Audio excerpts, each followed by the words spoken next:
So, you've probably heard about this bug, right? Maybe you've even seen the signs telling you to kill it on site.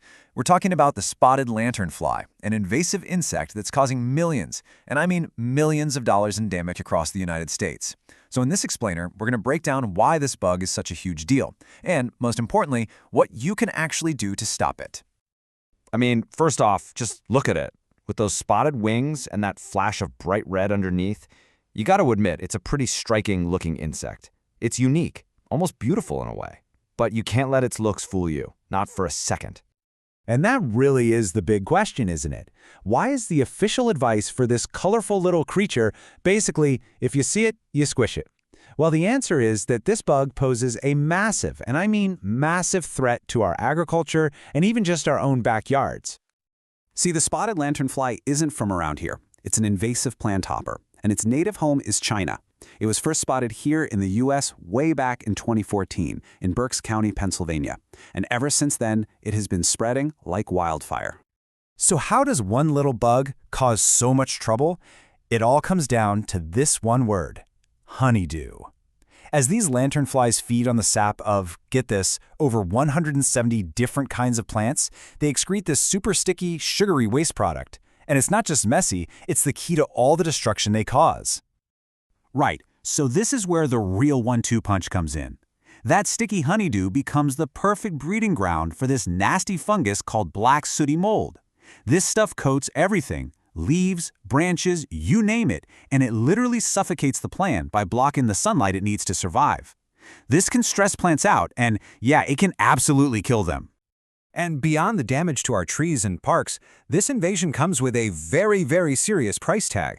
The threat to huge industries like logging, our fruit orchards, and especially vineyards is just staggering. Let's actually look at the numbers.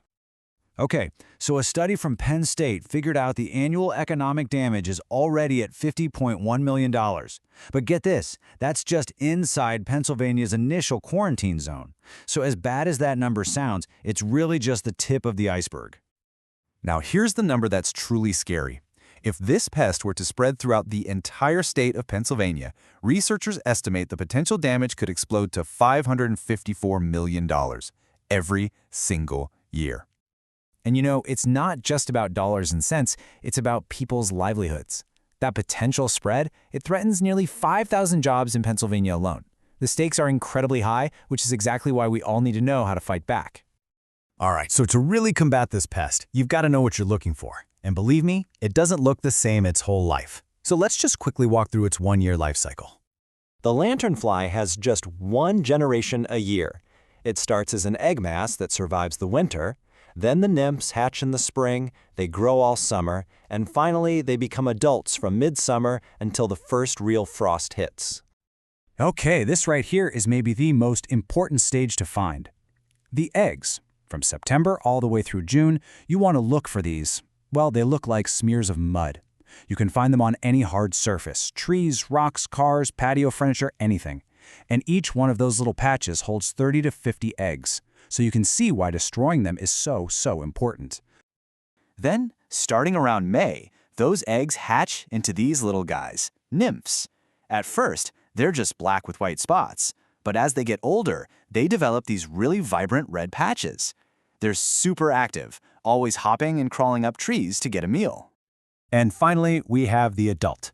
This is the stage most people recognize, and they start appearing around July.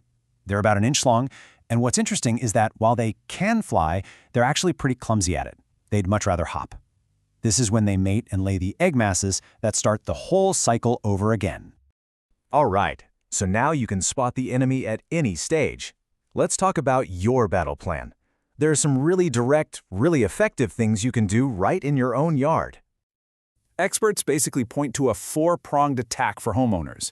You scrape the eggs, you band your trees to trap the nymphs, you remove their absolute favorite food source, and then, if you have to, use insecticides. So your first line of defense is just simple mechanical control. Any egg masses you find, you scrape them off into a baggie with some hand sanitizer or rubbing alcohol.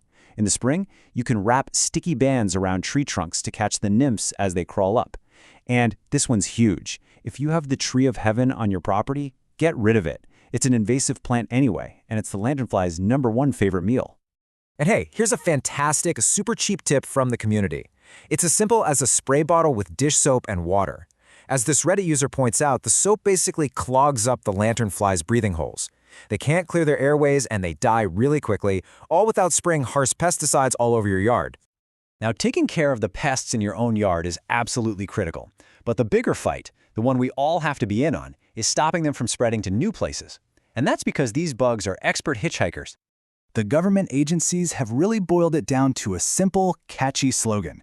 See it, squish it, report it. And that last part is so important. If you're outside an area where they're already known to be, reporting a sighting to your state's Department of Agriculture is absolutely vital. So this is a question you really have to ask yourself, especially if you live in or travel through the Northeast or Mid-Atlantic. Am I in a quarantine zone? Because if the answer is yes, you have a really important job to do before you leave.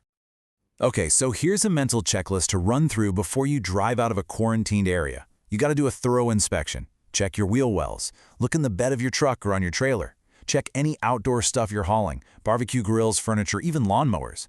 Those egg masses especially can be hiding absolutely anywhere. And here's why that little checklist is just so critical. A single female lanternfly lays an egg mass with 30, 40, sometimes 50 eggs in it. And that one single egg mass hidden on a trailer hitch or a stack of firewood could be all it takes to start a brand new infestation hundreds of miles away. In the end, it all comes down to this. Every single thing you do counts. Every bug you squish, every egg mass you scrape, you're preventing a huge population boom down the road. The fight against the spotted lanternfly is truly a community effort, and the part you play, however small it seems, can make a world of difference.